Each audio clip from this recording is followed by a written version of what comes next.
Shadowslave man cohort reacts to their future. Part 9. War for the Throne of Humanity.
I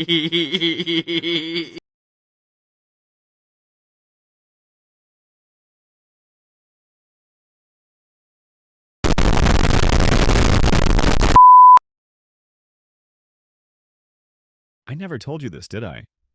I am the Lord of Shadows? What? Anyway, let's move on to your... No, we absolutely cannot move on. What the? How? I mean, why? No, what do you mean you are the Lord of Shadows? He's all the way in the camp of Sword Army. When he was fighting Princess Revel, you were with me. When he saved Tamar, Ray, and Fleur in Godgrave, you were helping me tracking the huntsman. How does that make any sense? What, you can be at two places at the same time? Following me around and simultaneously acting as the Lord of Shadows? What? Of course not. Thank God. It's just one of his absurd lies. I can be at 7 places at the same time. Yes, actually, I am not just the Lord of Shadows.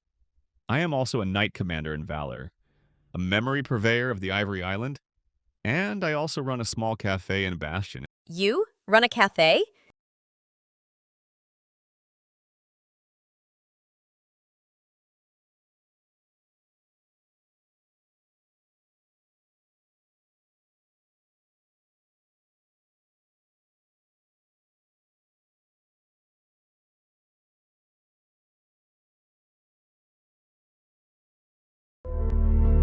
If you are really my brother, then where have you been? Where have you been all this time?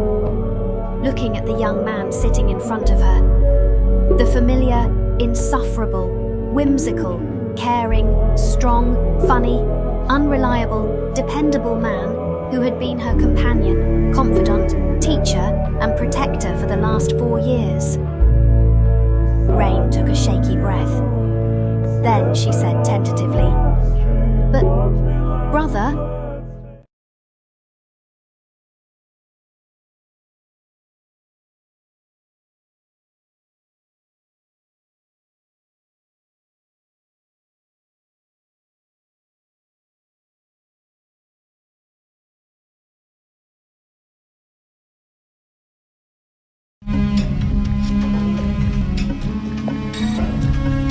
Shit!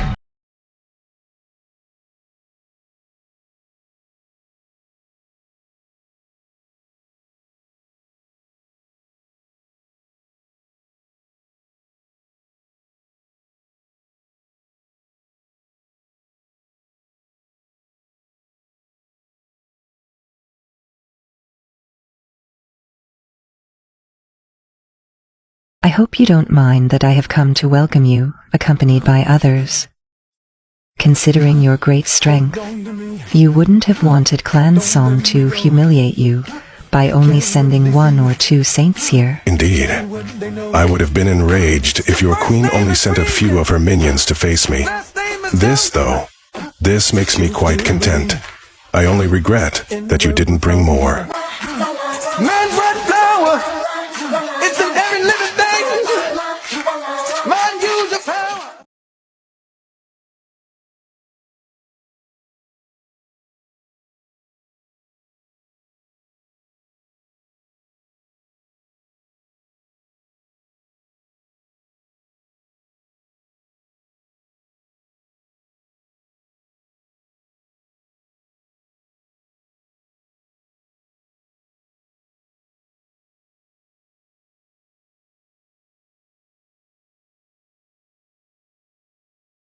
It was truly astounding. They were saints, and she was not just any saint at that.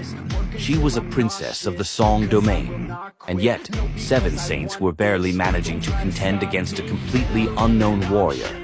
13 saints.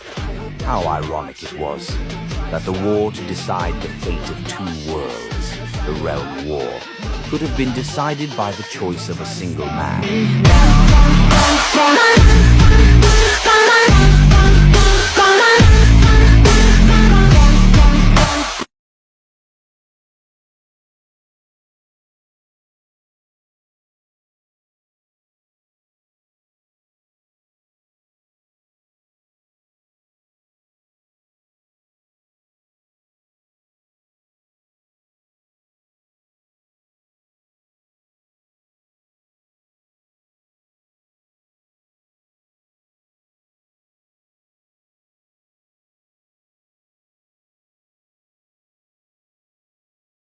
And I am superior. I was forged from purer steel, and no matter how much power you gain, we will never be equals. And only someone like you can really think that I was born with nothing. Were you forged from purer steel than broken sword, too? Naturally. Is that why you had to make a deal with the Green Swan? I guess your steel was not pure enough to defeat someone of his breed, yourself.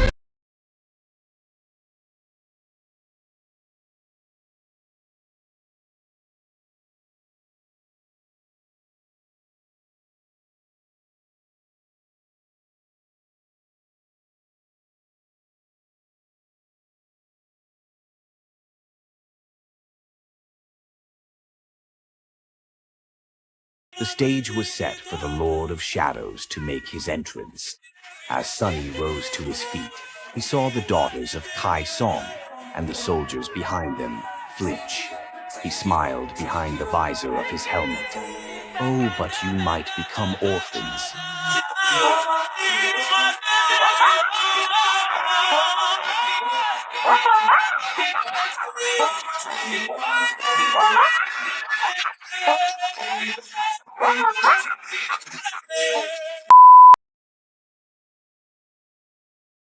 Still, Sunny smiled crookedly behind Weaver's mask.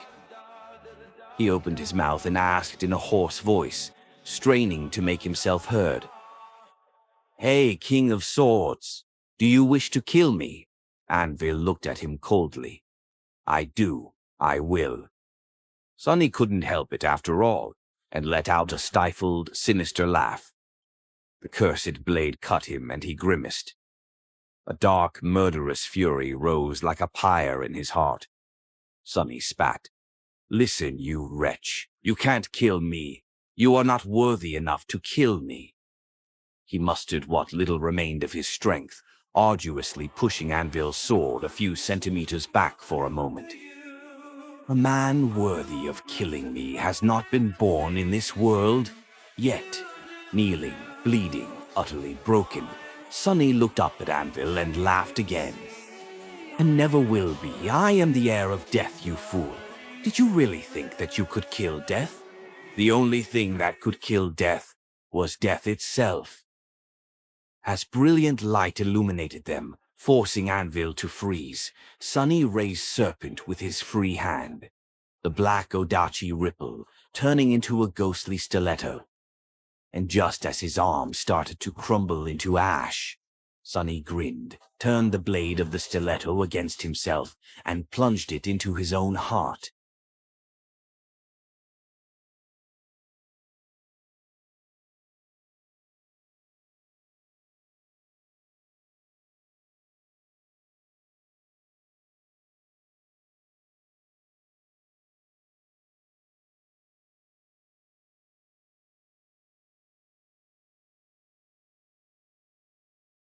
Nephis, exhausting herself and not finding any possible way to defeat Ki Song. She finally understood her key of defiance, the light of the sun in Godgrave. She plunged into the sky and impacted the clouds so high that they rippled and shattered apart, encompassing a vast land in the sun's deadly light as her body started to crumble into ashes through that very light. She kept regenerating and healing her body again while it continued to crumble into ashes.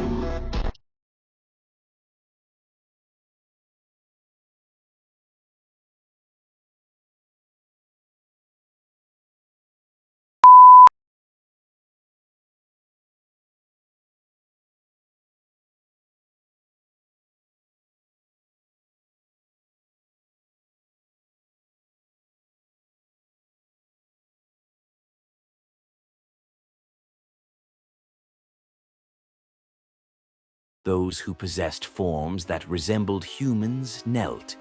Those who possessed forms that resembled beasts lowered themselves to the surface of the water. All of them prostrated themselves before the young man, as if welcoming their lord, their monarch, their sovereign.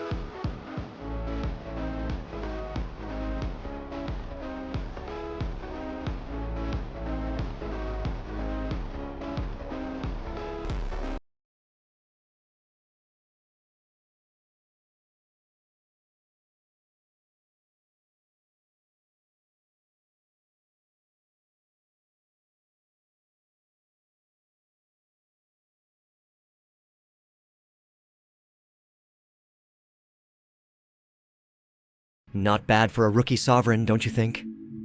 Natural supremacy? That's impossible. How did you... Well, if you wish to know, I traveled to the very edge of the dream realm, scaled the jagged peaks of the Hollow Mountains, descended to a land below the underworld to seek counseling from the corpse of a forgotten god-slayer, killed the shadow of a corrupted god, forged a blessed sword for an incorruptible soul, cheated death by taking my own life, and survived. But mostly, I just really wanted to kill you. I guess you just pissed me off that badly, Anvil. You can't kill me. Nephis, she is the one who...